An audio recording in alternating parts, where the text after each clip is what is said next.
Friends, जैसा आपको जानकारी है 68 बीपीएससी मेंस में अब ऑप्शनल क्वालिफाइंग होना है और ऑब्जेक्टिव होना है। 100 क्वेश्चन पूछे जाएंगे आपसे, मल्टीपल चॉइस क्वेश्चन या बहुविकल्पीय प्रश्न। कई लोगों के इस बीच में फोन आए, मैसेज आए कि सर अब ऑप्शनल की एमसीक्यू की तैयारी कैसे करेंगे।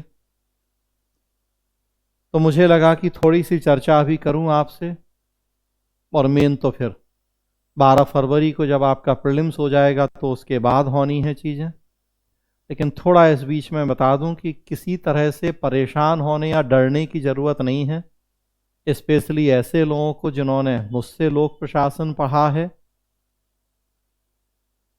जिन्होंने अभी लोक प्रशासन नहीं पढ़ा या मुझसे नहीं पढ़ा, डरने की ज़रूरत तो उनको भी नहीं है। बस पढ़ लें ढंग से लोक प्रशासन, मुझसे पढ़ें या जैसे भी पढ़ें, तो डरना तो किसी को नहीं है। लेकिन जिन्होंने पढ़ लिया लोक प्रशासन मुझसे, उनके लिए तो बिल्कुल ये भी बच्चों का खेल होगा। जैसे अभी सब्जेक्टिव एग्ज़ाम था 300 नंबर का, वो बच्चों का खेल था, तो ये एमसीक्यू भी बच्चों का ही खेल होगा आपके लिए। तो दिमाग से किसी भी तरह का भय, डर या आशंका निकाल दें। मैंने पीछे आपसे चर्चा की है, कई बार चर्चा होती रही है,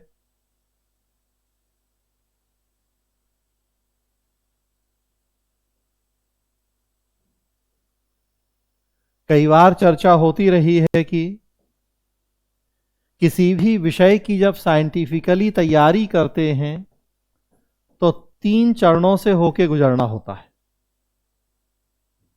एक होता है समझ, बेहतर समझ पूरा कहूं तो।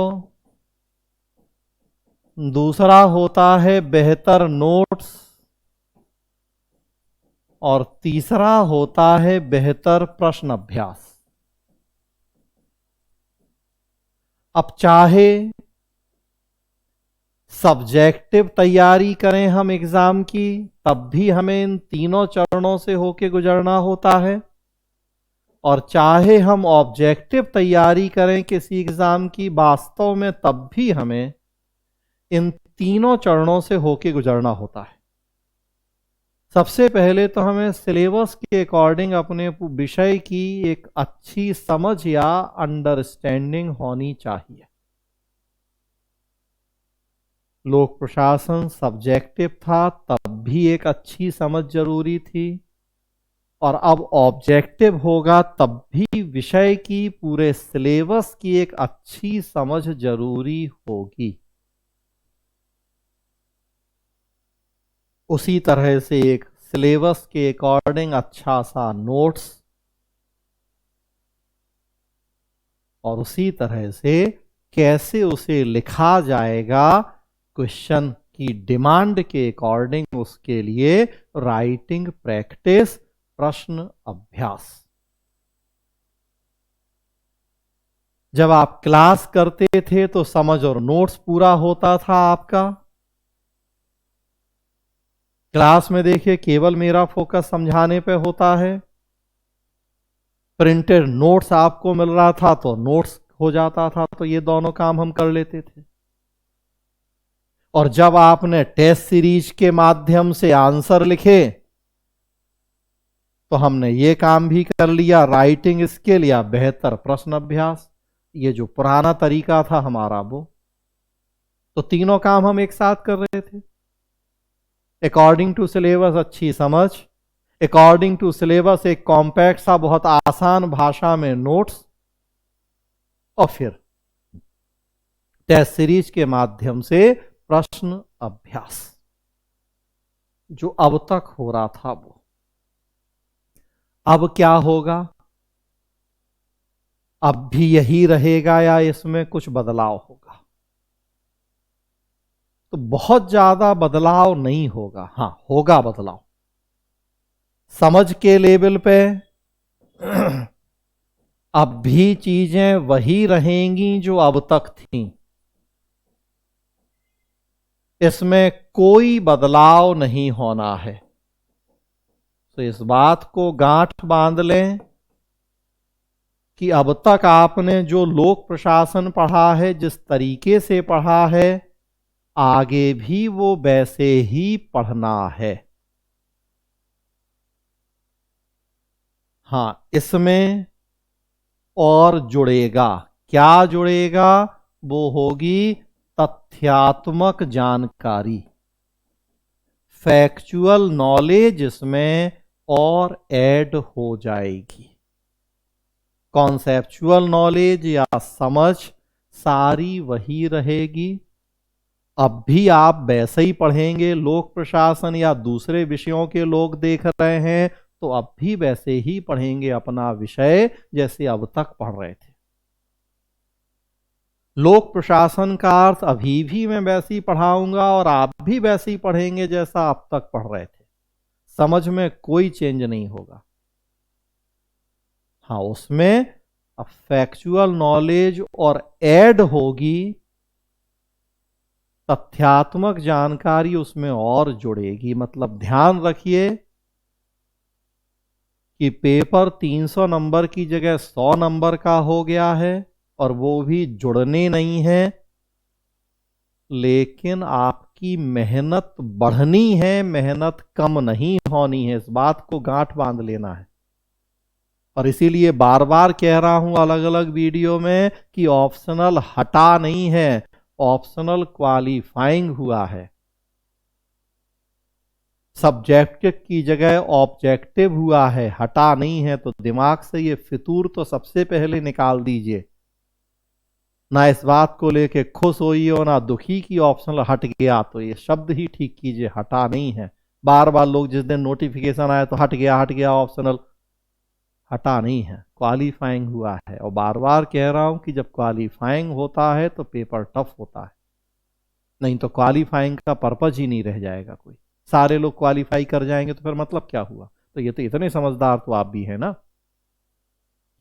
कि क्वालिफाइंग बनाएंगे तो हम टफ करेंगे ताकि कुछ क्वालिफाई करें और कुछ क्वालिफाई नहीं करें। स्क्रीनिंग टेस्ट होता है वो क्वालिफाइंग।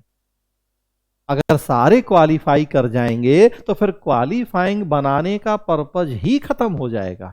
तो हमेशा इस बात को ध्यान रखिए कि जब किसी एग्जाम में कोई पेपर क्वालिफाइंग बनाया जाता है तो उसका स्टैंडर्ड बढ़ाया जाता है, उसकी कठिनाई और गंभीरता बढ़ाई जाती है ताकि सारे लोग उसे क्वालिफाई नहीं कर पाए। सीसेट मैंने कहा कि एग्जाम्पल है उसका कि सारे लोग सीसेट क्वालिफाई नहीं करते, नहीं कर पाते, तो पर्पज ही वही होता है, स्क्रीनिंग करना, छांटना।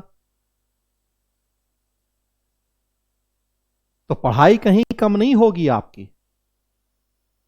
जो अब तक पढ़ रहे थे वो सब रहेगा, उसमें और जुड़ेगा। वो जुड़ेगा तथ्यात्मक जानकारी। याद करें, पहले मैंने बताया है आपको कि लोक प्रशासन का अर्थ पढ़ेंगे, लिखेंगे, एग्जाम में लिखेंगे, साथ में एक दो विद्वानों की डेफिनेशन भी लिखेंगे। अब यहां 20 डेफिनेशन याद करनी पड़ेंगी आपको।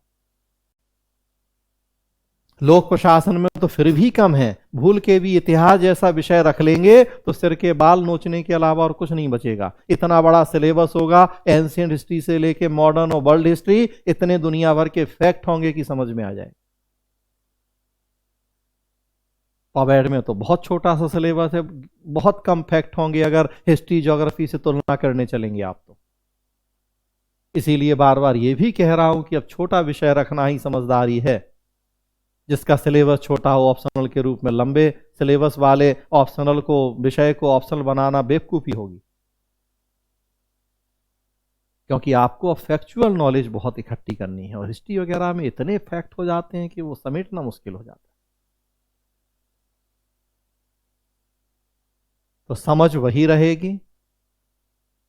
हाँ, तथ्यात्मक जानकारी जुड़ेगी। एक दो डेफिनेशन पढ़ते थे, अब 10 डेफिनेशन पढ़नी है।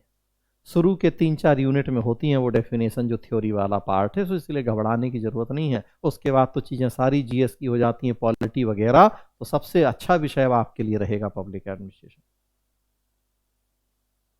दूसरा, नोट्स की बात करें,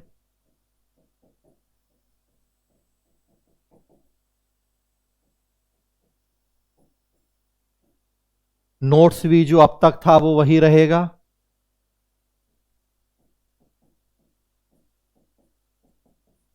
साथ में फिर आपको जो ये फैक्चुअल नॉलेज वाला नोट्स है ये अलग से मिलेगा।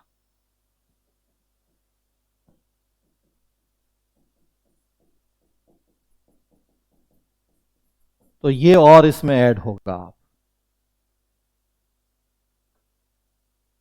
जो नोट्स अब तक है वो वही रहेगा, वो पूरा उपयोगी है, कुछ भी उसको हटाने की जरूरत नहीं है। वो सारा नोट्स अब भी आपको पढ़ना है, उसमें फैक्चुअल नॉलेज वाला नोट्स और ऐड होगा, तो ये भी हम आपको देंगे।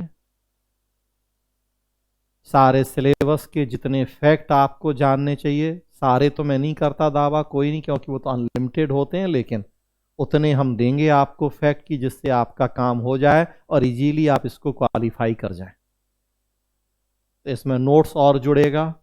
अब नोट्स के दोनों तरीके होंगे, देखूंगा मैं, या तो हर यूनिट में लास्ट में फैक्ट जोड़ दूंगा, फर्स्ट यूनिट प्रस्तावना, उसी समझ वाला जो नोट्स अभी आपको मिला उसी में लास्ट में 5 पेज फैक्ट वाले जोड़ दूंगा, और या फैक्चुअल नोट्स की पूरी एक अलग बुकलेट बना दी जाएगी, 100-150 जितने पेज होंगे वो, जिसमें केवल पूरे सिलेबस के फैक्ट कलेक्शन होंगे, तो वो और इसमें जुड़ेगा।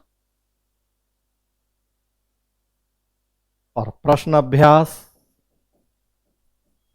नेचुरल सी बात है कि ये चेंज हो जाएगा, ये चेंज होगा इस आधार पे, और वो आप जानते हैं कि अभी आप सब्जेक्टिव टेस्ट सीरीज ज्वाइन कर रहे थे, वस्तु परक वाले आपने टेस्ट लिखे हैं या नहीं लिखे, वो आपके ऊपर, आपकी इच्छा, आपने किया या नहीं किया।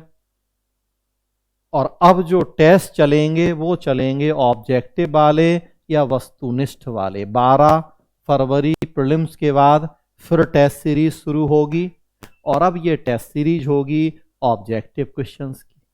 अभी सब्जेक्टिव की चल रही थी, अब ऑब्जेक्टिव की टेस्ट सीरीज होगी। 100 क्वेश्चंस के 12, 14, 10 देखेंगे कि कितने टेस्ट हमें करने हैं, तो उस तरह से 100 क्वेश्चंस के टेस्ट करेंगे। कुछ टॉपिक वाइज होंगे, कुछ ओवरऑल सिलेबस के होंगे, हर तरह के प्रश्न होंगे उसमें, फैक्चुअल, कथन, कारण, कॉन्सेप्ट, क्योंकि प्री तो आप दे ही रहे हैं, 150 क्वेश्चन का जीएस में आप देते हैं ऑब्जेक्टिव, तो देखिए हर तरह के क्वेश्चन होते हैं, फैक्चुअल भी होते हैं, कॉन्सेप्चुअल भी होते हैं, कथन कारण या सरसर रीजनिंग होता है, कूट होता है, बस वही नेचर रहे। तो समझ और नोट्स में बस अंतर क्या है कि फैक्चुअल नॉलेज और ऐड होनी है, जो अब तक था वो रहना है, उसमें कम नहीं होना कुछ भी। प्रश्न अभ्यास में चेंज हो जानी है चीजें, अभी सब्जेक्टिव टेस्ट हो रहे थे वो आंसर आप लिख रहे थे, अब ऑब्जेक्टिव के टेस्ट होंगे, अब वो आप करेंगे। सारा काम पहले भी मैंने करवाया आपको, समझ, नोट्स, प्रश्न, और अभी भी सारा मैं करवाऊंगा, तो अलग से कुछ करने की, परेशान होने की जरूरत नहीं है। 12 फरवरी के प्री के बाद एक अब स्पेशली बैच चलेगा, स्पेशली फॉर बीपीएससी। अभी तो कॉमन बैच चलता था यूपीएससी यूपी बिहार का, अब स्पेशली बीपीएससी बैच चलेगा। बीपीएससी के सिलेबस के अकॉर्डिंग ही पूरी समझ होगी, नोट्स वो तो अभी भी देते ही थे आपको, क्योंकि अब इसमें फैक्चुअल चीजें भी रहेंगी साथ में, तो इसलिए बीपीएससी अब एकदम सेपरेट चलेगा, और उसी तरह से उसकी टेस्ट सीरीज चलेगी, ऑब्जेक्टिव टेस्ट सीरीज। अब तक जो है आपके पास वो सुरक्षित और संभाल के रखें, वो चाहे नोट्स हो चाहे समझ हो, वो सब वही रहेगा, कुछ और चीजें उसमें ऐड ऑन होनी है, 12 फरवरी के बाद वो ऐड होंगी। तो जिन लोगों ने मुझसे पढ़ा है, पढ़ रहे हैं, करते रहें, जिन्होंने नहीं पढ़ा वो पढ़ें, अब मुझसे पढ़ें या जैसे, वो उनको अपने मर्जी से डिसीजन लेना है। हाँ, लोक प्रशासन पढ़ें, बल्कि किसी दूसरे विषय की तुलना में प्रायोरिटी लोक प्रशासन को दें। अगर दूसरे विषयों के लोग भी देख रहे हैं वीडियो, तो जिन्होंने अभी ऑप्शनल डिसाइड नहीं किया या कोई दूसरा ऑप्शनल था, बेहतर है कि अब लोक प्रशासन की तरफ लौटें। छोटा सिलेबस होगा, आपको आसान रहेगा।